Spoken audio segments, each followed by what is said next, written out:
Bismillahirrahmanirrahim. Assalamualaikum warahmatullahi wabarakatuh. Kita lanjutkan pembahasan tentang fungsi aritmatika. Sekarang kita masuk kepada bagian yang kedua, yaitu fungsi sigma. Perlambangannya seperti yang tertulis. Kemudian definisinya yaitu fungsi jumlah pembagi bilangan bulat positif, ya. Fungsi jumlah pembagi dari bilangan bulat positif n dinotasikan dengan sigma n adalah jumlah dari semua pembagi positif dari n. Saya ulangi, jumlah dari semua pembagi positif dari n. Adapun secara matematis atau secara matematika dilambangkan seperti ini tulisnya, bahwa sigma n sama dengan sigma atau jumlah dari pembagi D, ya, D yang habis membagi n. Maka jumlahkan D. Nah, pemahaman dari penulisan lambang ini adalah seperti ini. Misal, saya ingin mencari sigma dari 10.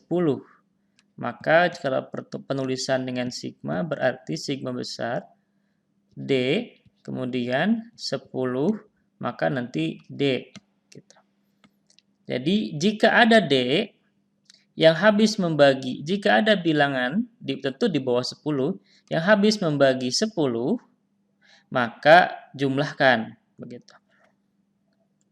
Sehingga berikutnya, kita akan tes 1, 10 tambah 2, 10 tambah 3 kan tidak bisa, berarti tidak usah kita masukkan ya, karena nanti juga tidak akan berpengaruh atau tidak akan punya nilai. Kemudian 4 juga tidak bisa, tidak habis membagi 10. 5 habis membagi 10, kita jumlahkan. Kemudian 6 tidak bisa, 7 juga tidak habis membagi, 8 juga tidak habis membagi, 9 tidak habis membagi, dan 10 habis membagi 10 dirinya sendiri. Maka berikutnya yaitu berarti 1 karena sama dengan D kan. 1 habis membagi 10 maka isikan 1 tambahkan. Kemudian 2 apakah habis dengan 10? Ya, berarti 2 tambah 5 apakah habis dengan membagi 10? Ya, 5 kemudian 10. Nah, maka inilah jumlahnya sekarang berapa? 15 tambah 3 berarti 18. Maka ini adalah proses pencarian manualnya. Jika untuk pemahaman dari fungsi matematis di atas atau penulisan matematis. Nah, kebayang tidak jika sigmanya atau n-nya adalah 100, maka kita harus mencari. Nah, tantangan berikutnya adalah bagaimana cara mencari bilangan yang lebih banyak atau tidak. Mungkin kita cari tetapi buang-buang waktu harus mencari satu persatu begitu. Nah, maka muncullah fungsi sigma ini gitu. Teorema-teorema kemudian yang berangkat dari definisi seperti yang akan kita sampaikan saat ini. Mungkinkah kita menghitung jumlah pembagi bilangan positif lebih cepat daripada secara manual yang ini gitu. Nah, kita mulai dari beberapa bilangan yang pertama. Misalnya 1, jumlah dari pembagi yang habis atau jumlah dari pembagi positif 1 adalah 1 karena pembagi positif 1 pembagi 1 hanyalah 1, 2 tidak ada. 2 jumlah pembagi 2 berapa? Yang bilangan yang habis membagi 2 adalah 1 dan 2. Berarti 1 tambah 2, 3. Kemudian 3 juga bilangan prima. Bilangan prima itu hanya 1 dan dirinya sendiri. Maka kita bisa langsung menjumlahkan 1 ditambah 3 jadi 4. Kemudian 4 misalnya. 4 adalah 1, 2, dan 4. di 7. Kemudian satu lagi misalnya 5. 5 itu berapa? 5 itu bilangan prima. Bilangan prima itu sekali lagi hanya habis dibagi oleh 1 dan dia sendiri. Berarti hanya ada jumlahnya adalah 6. 2 angka dijumlahkan 1 tambah 5 yaitu 6. Nah, ini bilangan-bilangan yang kecil tentu. Bilangan-bilangan yang kecil dan masih mungkin dengan hanya berpikir sebentar, tidak perlu banyak-banyak waktu yang kita buang untuk mencari bilangan-bilangan itu. Nah, tapi tadi pertanyaannya adalah bagaimana kalau 100, 1000, dan seterusnya. Oke, tadi saya sempat menyampaikan bahwa bilangan prima adalah bilangan yang habis dibagi oleh 1 dan bilangan itu sendiri. Sehingga fungsi aritmatikanya yang untuk sigma dari bilangan prima, ya, secara langsung kita bisa tulis berarti kalau seperti itu, bahwa sigma dari P dengan P adalah bilangan prima, akan dengan mudah kita tuliskan 1 ditambah P. Gitu ya. 1 ditambah P. Karena P adalah bilangan prima dan tadi definisi bilangan prima adalah hanya habis dibagi 1 dan P atau bilangan itu sendiri. Maka dengan mudah kita bisa mencari bilangan prima. Tentu kita harus memastikan bahwa itu adalah bilangan prima. Kalau itu bukan bilangan prima, nah bagaimana? Jika N bukan bilangan prima, bagaimana? Jika N bukan bilangan prima, bagaimana? Nah, kita mempunyai teorema fundamental aritmatika, TFA. Ingat, kita punya teorema fundamental aritmatika. Bunyi apa? Bahwa setiap N bilangan bulat positif dapat dinyatakan dengan P1 misalnya pangkat 1 atau P1. Kemudian P2 pangkat 2, P3 pangkat 3, dan seterusnya PR pangkat R. Ya. Teorema fundamental aritmatika menyatakan bahwa semua bilangan bulat positif N dapat dinyatakan dengan faktorisasi prima. Ya, sepakat ya? Maka dengan itu kita bisa mempermudah proses pencarian sehingga tidak manual seperti ini. Ya. Nah, bilangan-bilangan yang besar, misalkan 100, kita harus menguraikan ke dalam bentuk faktorisasi prima seperti ini. Kemudian nanti baru masuk ke sini.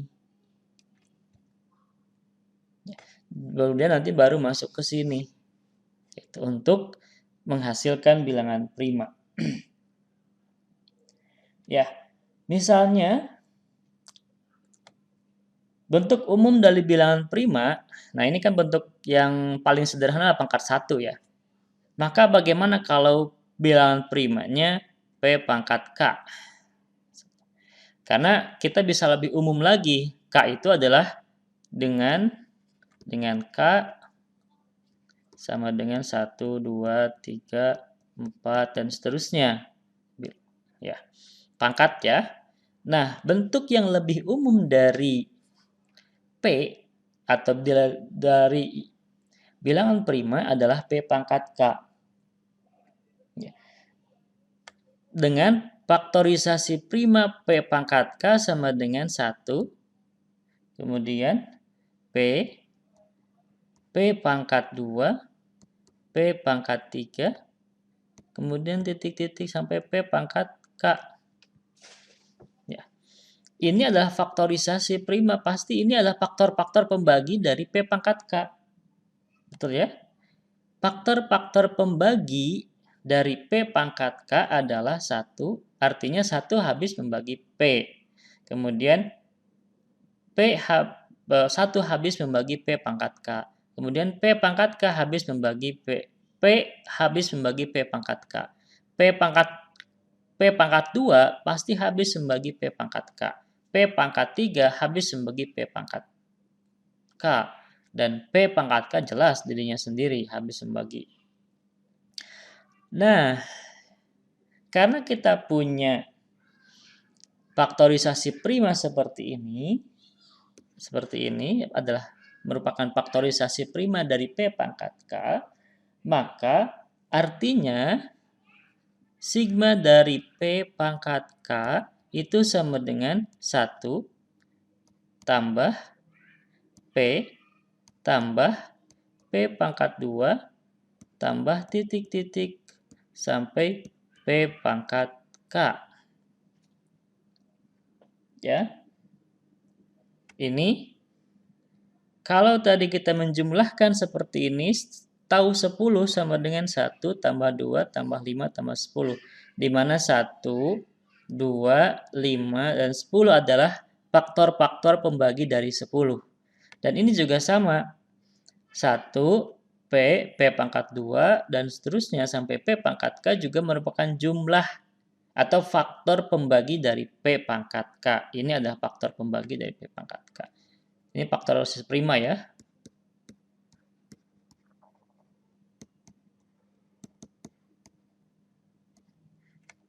Ya, faktorisasi primanya.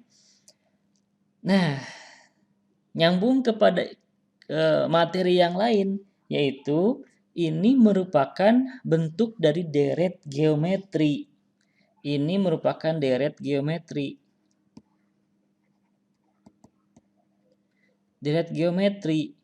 Dan dalam deret geometri ada yang disebut dengan jumlah deret. Ya, masih ingat? Sn sama dengan A R pangkat N min 1 per R min 1. Ya. Ini adalah jumlah dari deret geometri, di mana A adalah suku pertama, kemudian R adalah rasio, dan N adalah banyaknya suku.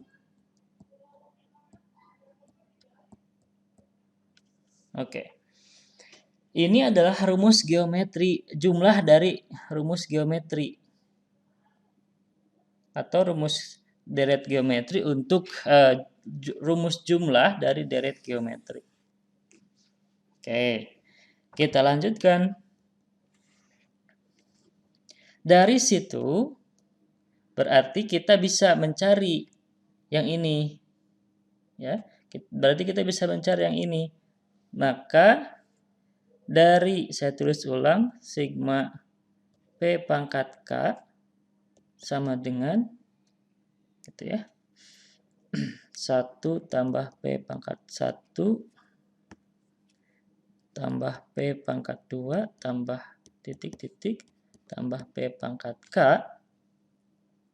Yang diketahui, kita bisa mengetahui bahwa A-nya berapa. Di sini A-nya adalah 1. Suku pertama ya. R-nya berapa? R-nya adalah P. Lalu N-nya berapa? N-nya atau jumlah sukunya berapa? Ini adalah K. Tapi jumlah sukunya bukan K, ingat. Jumlah sukunya ada dari sini sampai K.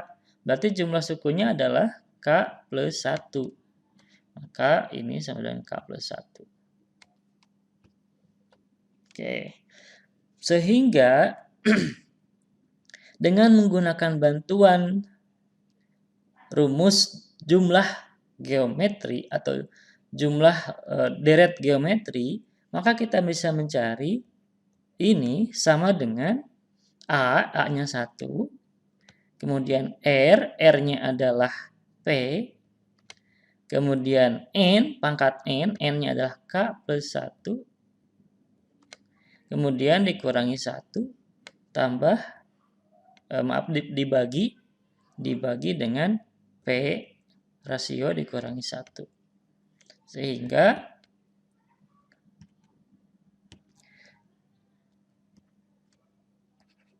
sigma P pangkat K sama dengan P pangkat K plus 1 min 1 per P kurangi 1.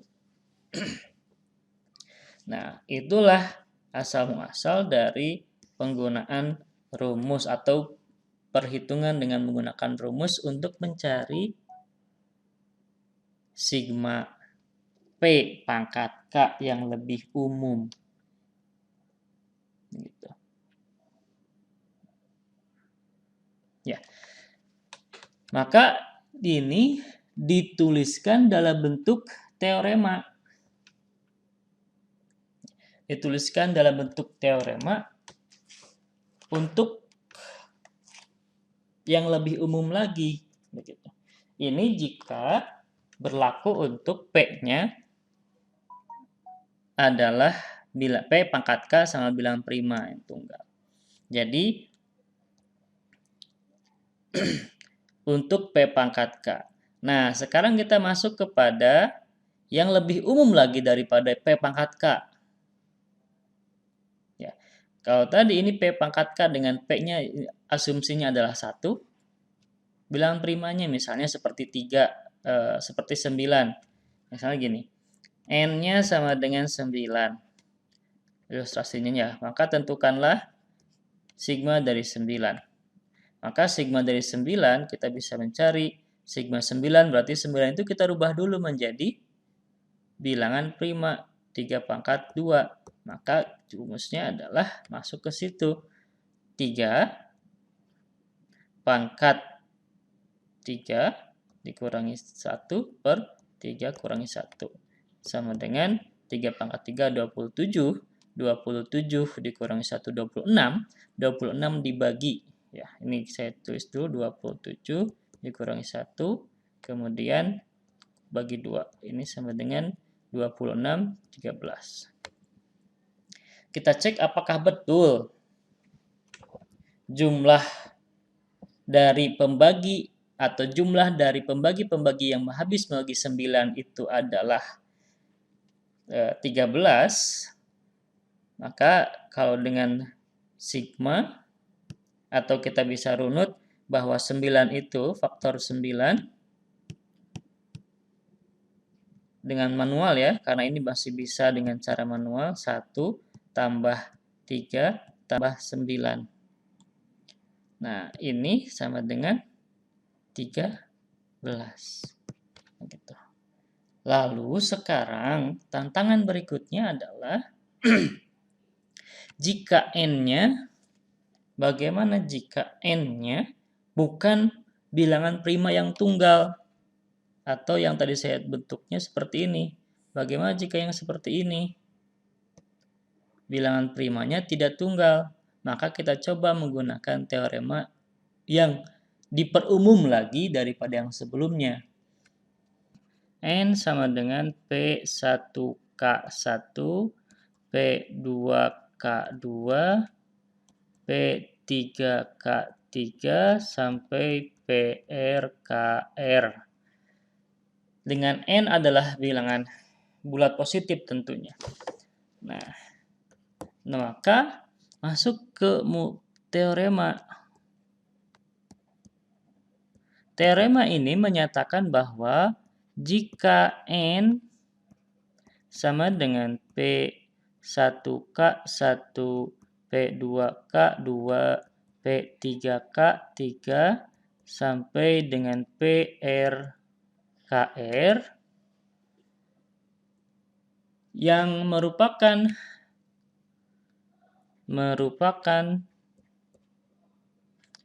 faktorisasi prima dari N lebih besar 1. Ingat, N-nya tentu lebih besar dari 1. Saya ulangi, jika N sama dengan P1, P2, P3 dipangkatkan masing-masing yang merupakan faktorisasi prima dari N, ya. Faktorisasi dari bilangan bulat N lebih besar 1, maka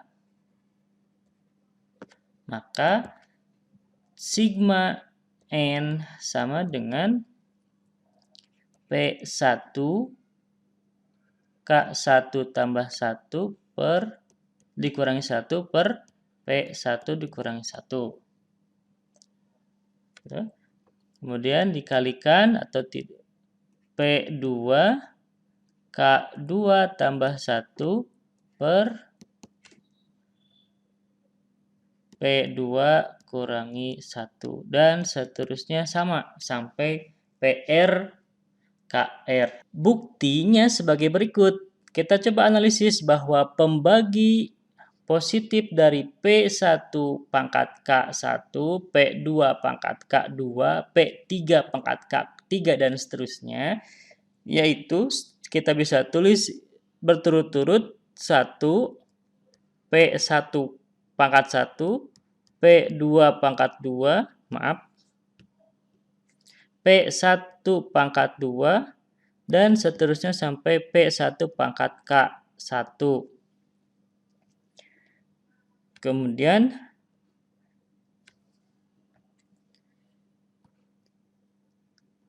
hal yang sama juga untuk yang P2 1, P2 pangkat 1, P2 pangkat 2, dan seterusnya sampai P2 pangkat K2. Yang ketiga juga sama seperti itu.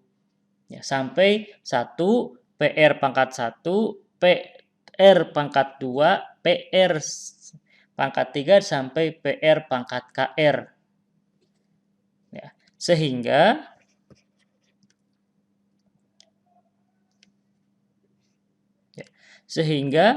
untuk sigma N yang terdiri dari ini, maka adalah penggabungan atau hasil kali dari masing-masing. Hasil kalinya. Begitu. Merupakan hasil kalinya yang tertera seperti pada rumus itu. Begitu. Jadi kalau tadi tulis secara lengkap misalnya, itu merupakan deret geometri juga. Maka ini sama dengan 1 tambah P1 tambah P1 pangkat 2 gitu ya. Tambah titik-titik P1 pangkat K1. Kemudian kali lagi titik-titik itu sama dengan 1 tambah PR K1 PR pangkat 1 ya. Kemudian tambah PR pangkat 2 dan seterusnya PR pangkat KR. Ini merupakan hasil kali dan secara jumlah geometri ya, lagi-lagi masuk dengan secara jumlah deret geometri, ini bisa ditulis seperti yang di sana di atas, teorema P1 pangkat K1 dikurangi 1 P1 kurangi 1, ini 1 ya.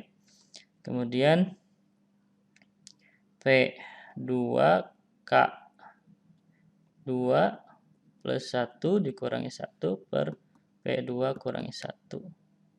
Dan seterusnya sampai yang terakhir PR KR plus 1 min 1 dikurangi PR min 1. Begitu pembuktian untuk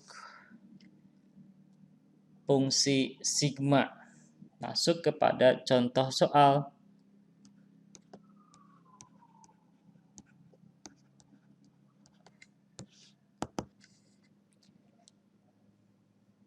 Oke. Kita masuk pembahasan.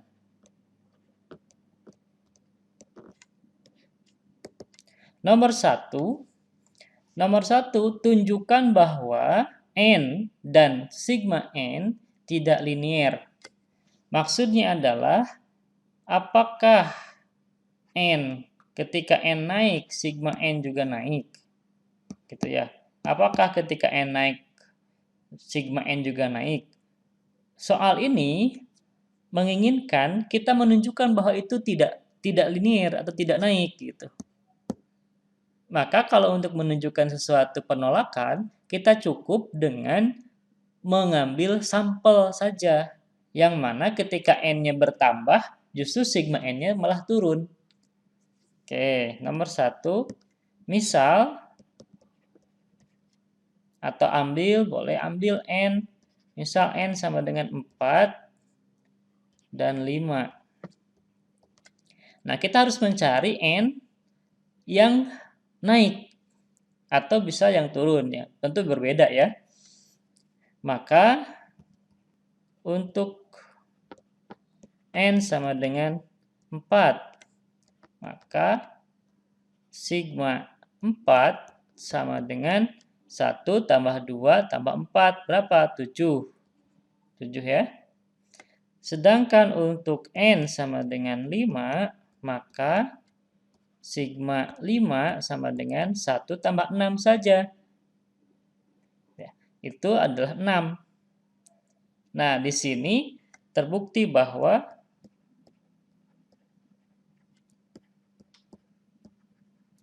N dan sigma N tidak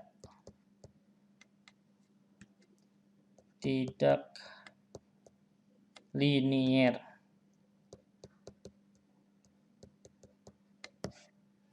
Terbukti bahwa N dan sigma N tidak linier. Itu soal nomor pertama. Oke, lalu bagaimana dengan soal yang kedua? Kita coba bahas soal nomor 2. Nomor 2, carilah bilangan bulat N sehingga sigma N sama dengan 72. Ini mirip dengan tipe soal yang fungsi tau, di mana kita harus mencari N-nya, bukan mencari sigma N-nya. Gitu. Nah, pembahasannya karena 72 terdiri dari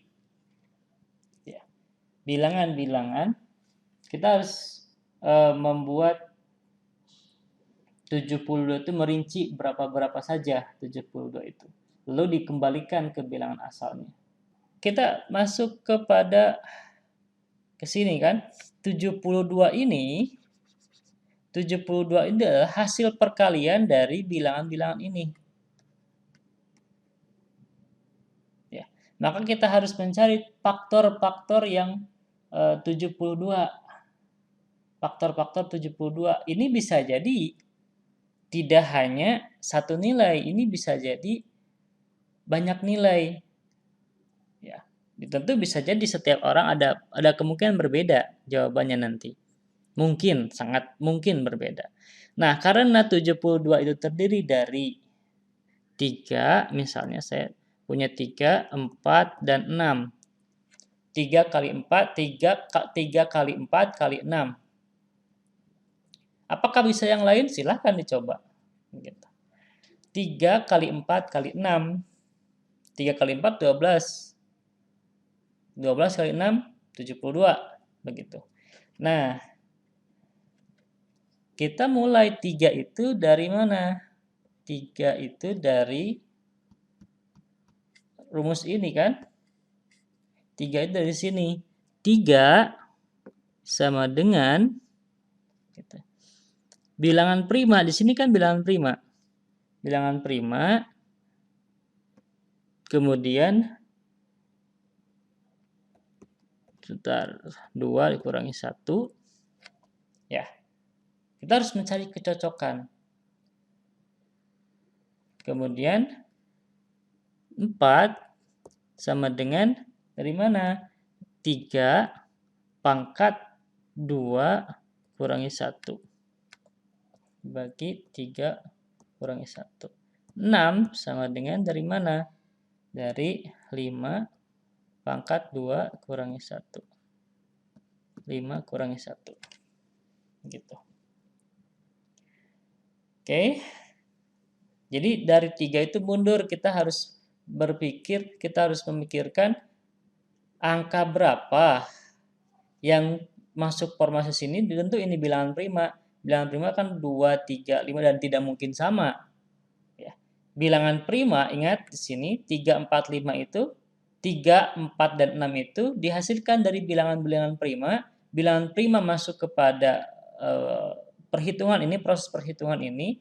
Kemudian kita harus mencari bilangan prima berapa dan pangkat berapa yang bilangan prima berapa dan pangkat berapa yang jika dioperasikan dengan operasi ini menghasilkan angka 3. Bilangan 4 juga sama. Bisa jadi bolak-balik, bisa jadi ini 3 dulu. Itu tidak harus selalu berurutan. Bukan berarti angka yang pertama 3 ini yang terkecil, berarti bilangan prima yang terkecil. Tidak, bisa jadi dihasilkan oleh angka 4. Ya. Sehingga atau maka bilangan bulat itu berarti kita mencari apanya? Mencari bilang. Ini kan betul ya, ini dari sini, dan dari sini. Bahwa 3 pangkat 2, 9. 9 dikurangi 1, 8. 8 dibagi 2, 4. 6 itu berasal dari bilangan 5 pangkat 2. Pangkat 2 itu 24. Kurangi 1, bagi 4, 6. Ya. Jadi misalnya 3, 4, 6. Lalu kalau 7 misalnya, kira-kira berapa? Kalau ada 7 misalnya ya. Kira-kira berapa yang menghasilkan angka 7? Ada tidak formasi seperti ini, bilangan prima yang jika dioperasikan masuk ke sini menghasilkan angka 7. Sehingga, kita lanjutkan ke menjawab ya. Sehingga atau maka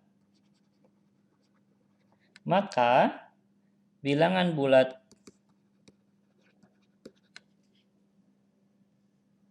n, bilangan bulat n sehingga sigma n sama dengan 72 adalah,